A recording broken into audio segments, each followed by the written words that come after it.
Hello hello hello hello hello, कैसे हो? बातचीत करते हैं। हम्म। तो सबसे पहले आप सभी प्यारे बच्चों को जय हिंद। और मेरी तरफ से, हमारे पूरे ड्रीमर्स परिवार की तरफ से आप सभी को एनडीए 2025 के लिए ऑल द बेस्ट। कल एग्ज़ाम है और मैं चाहूँगा, मेरे ऊपर वाले से दुआ है और हमारे पूरे ड्रीमर्स की तरफ से ऊपर वाले से दुआ है कि आप सभी का एग्ज़ाम अच्छा जाए और जो आपने सपना देखा है वो आपका सपना पूरा हो। ठीक है? तो क्या कहना है, कैसी है आप सभी की तैयारी? तो प्लीज़ कमेंट करके ज़रूर बताना कि किस किस बच्चे को पूरा कॉन्फिडेंस है कि सर इस बार तो मेरा हो जाएगा पक्का रिटर्न क्लियर और फाइनल सिलेक्शन भी। देखो, एग्ज़ाम से पहले थोड़ा स्ट्रेस फील होना, एग्ज़ाम से पहले थोड़ा ये चीज़ दिमाग में आना कि सर सब कुछ पढ़ा है लेकिन फिर भी ऐसा लगता है कि चीज़ें मैं भूल रहा हूँ, ये एक आम सी चीज़ है। हर एक एनडीए एस्पिरेंट, मैं कहता हूँ हर एक एनडीए नहीं, हर एक स्टूडेंट के साथ ऐसा होता है। जब हम स्टूडेंट थे तो हमारे साथ भी ऐसा था। नेचुरल ये सबको फील होता है, लेकिन मुझे आप पे इतना भरोसा है कि आप इस बार एग्ज़ाम फोड़ आएंगे पक्का, 101%। ठीक है? बस आपको खुद पे विश्वास रखना है। आज के इस सेशन में, आज की इस वीडियो में मैं आप लोगों से बात करने वाला हूँ किस टॉपिक पे, कि how to attempt maths paper, कि आपको मैथ्स का पेपर किस तरीके से अटेम्प्ट करना है। बहुत सारे बच्चों की तैयारी बहुत अच्छी होती है, एग्जाम में जाके बैठने के बाद कुछ प्रेशर ऐसा फील करते हैं या कुछ हड़बड़ी में ऐसी चीज़ें हो जाती है कि आता हुआ पेपर भी रह जाता है और वो बच्चा फेल हो जाता है। ठीक है? तो मैं चाहता हूं कि आप थोड़ा सा स्मार्ट वर्क भी यूज़ करें। मैं आपको यहाँ पे कोई तुक्का कैसे मारना है, अक्कड़ बक्कड़ बम्बे बो कैसे करना है, ये चीज़ें नहीं सिखाने आया। जो आप लोगों ने पढ़ा है, जो आप लोगों ने अभी तक इतनी मेहनत की है, जो सीखा है, जो भी आपको आता है, उससे रिलेटेड अगर एग्जाम में कोई क्वेश्चन आ गया तो वो क्वेश्चन आपका रहना नहीं चाहिए। तो उसके लिए आपको क्या अप्रोच लगानी है वो चीज़ बताने आया हूं। तो इस वीडियो को एंड तक जरूर देखिएगा। देखिए, सबसे पहला काम हर एक बच्चे को पता है, या मैं आपको एक चीज सजेस्ट करूंगा, आप मुझे बताओ जिस चैप्टर में आपको सबसे ज्यादा कॉन्फिडेंस है, क्या सबसे पहले उस चैप्टर के क्वेश्चंस आपको करने चाहिए? तो मैं कहूंगा बिल्कुल हाँ।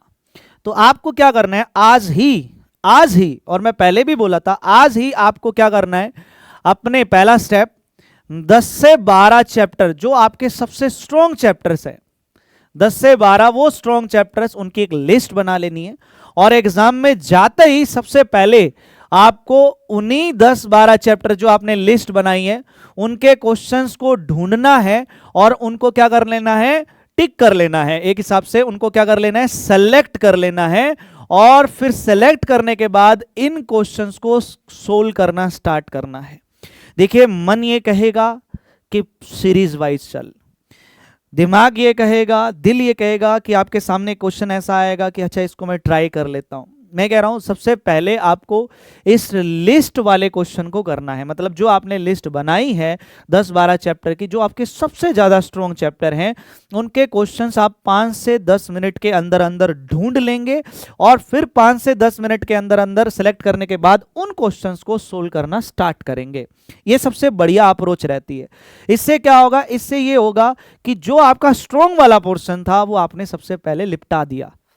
कई बार क्या होता है कि एग्जाम में हम सोल्व करना स्टार्ट करते हैं और लास्ट तक पहुंचते पहुंचते हमारा टाइम खत्म हो जाता है और लास्ट पेज पे या बीच में कहीं एक ऐसा क्वेश्चन होता है जो आपको आता था लेकिन वो रह गया।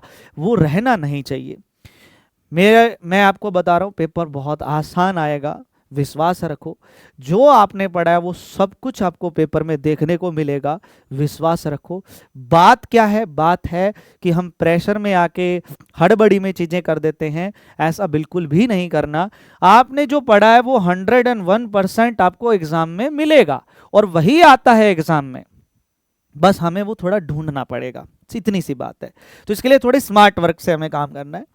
दूसरी चीज, जब आप क्वेश्चन सेलेक्ट कर रहे हो तो क्वेश्चन में पूछा क्या है ये नहीं, आपको जो चैप्टर आपने पढ़ा है बस उस चैप्टर का वो क्वेश्चन होना चाहिए। जैसे ही क्वेश्चन के ऊपर नजर जाती है ना तो पता चल जाता है, यार मैट्रिक्स बनी है तो ऑब्वियस सी बात है मैट्रिक्स एंड डिटरमिनेंट का क्वेश्चन है, डी बाय डीएक्स लिखा है ऑब्वियस सी बात है डेरिवेटिव का क्वेश्चन है, इंटीग्रेशन का सिंबल है ऑब्वियस सी बात है इंटीग्रेशन का क्वेश्चन है।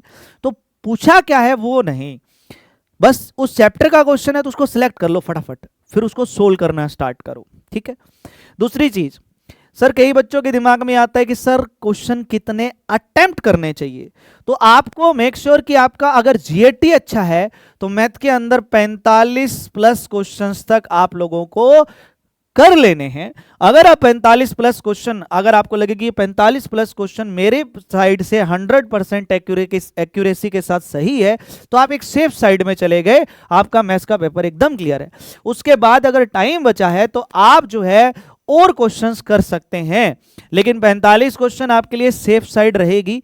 लेकिन ये 45 क्वेश्चन मैं कह रहा हूं उस हिसाब से जब आपको लगे कि 45 के 45 क्वेश्चन मेरे हिसाब से एकदम सही है, कोई मैंने तुक्का नहीं मारा, हर एक क्वेश्चन को प्रॉपर तरीके से सोल्व किया है ना। और अगर आप इसको 60 क्वेश्चन तक लेके जा रहे हो तो ये बहुत ही अच्छा आपका स्कोर माना जाएगा, ठीक है बेटे। फोर्थ, मेरा हमेशा एक सजेशन रहता है, मैं हर बार एनडीए के एग्जाम से पहले या हर बार मेरी क्लास के अंदर बहुत बार मेरे मुंह से एक बात सुनी होगी कि कभी भी आपको प्रोबेबिलिटी, स्टैट्स और ट्रिग्नो, ठीक है, इनसे पेपर स्टार्ट नहीं करना। मैं कह रहा हूं पेपर स्टार्ट नहीं करना है, ठीक है। ऐसा नहीं है कि मैं जाते ही पहले प्रोबेबिलिटी, स्टैट्स या ट्रिग्नो के क्वेश्चन स्टार्ट कर दूंगा, नहीं। ये देखो, मैं मानता हूं इनके क्वेश्चंस ज्यादा आते हैं, लेकिन ये भी मानना है कि ये ऐसे चैप्टर है जो आपका टाइम कब खत्म कर देंगे आपको पता भी नहीं चलेगा। आपको इन 3 चैप्टर्स के अलावा बाकी जितना पेपर आता है सबसे पहले वो सोल्व करना है, और उसके बाद लगे कि हाँ जितना पेपर मुझे आता था मैंने सोल्व कर लिया, अभी मेरे पास टाइम है, तो आप इन 3 चैप्टर्स के ऊपर शिफ्ट हो जाना मेरे दोस्त, शिफ्ट हो जाना। क्योंकि इन 3 चैप्टर में कुछ क्वेश्चन तो ऐसे होंगे जो बहुत जल्दी सोल्व हो जाएंगे, लेकिन कुछ क्वेश्चन ऐसे होंगे जो 4 से 5 मिनट लेते हैं, कैलकुलेशन चली जाती है, टाइम वेस्ट हो जाता है। तो इस बात का बहुत ध्यान रखना है आपने। तो ये कुछ पॉइंट्स थे मेरी तरफ से जो आप इस तरीके से, तो ये जरूर आप फॉलो करना। क्वेश्चंस पहले से डिसाइड करके जाओ कि कौन से चैप्टर का क्वेश्चन मुझे सबसे पहले करना है। ये आपका प्री डिसाइडेड, पहले से डिसाइड होना चाहिए, क्योंकि मुझे सबसे पहले क्या करना है, समझ रहे हो। क्योंकि आप पहले से डिसाइड करके जाओगे तो आपको क्वेश्चन पेपर को सोल्व करने में बहुत आसानी होगी। तो इसलिए पहले से आप डिसाइड करके जाओ, फिर उन क्वेश्चंस को सेलेक्ट करो। इतने सारे क्वेश्चन हो गए तो आप बढ़िया तरीके से काम चल रहा है, एकदम कोई टेंशन नहीं है। और फोर्थ, इनसे स्टार्ट नहीं करना है आपने, ये छोटी छोटी बातों का ध्यान रखना है।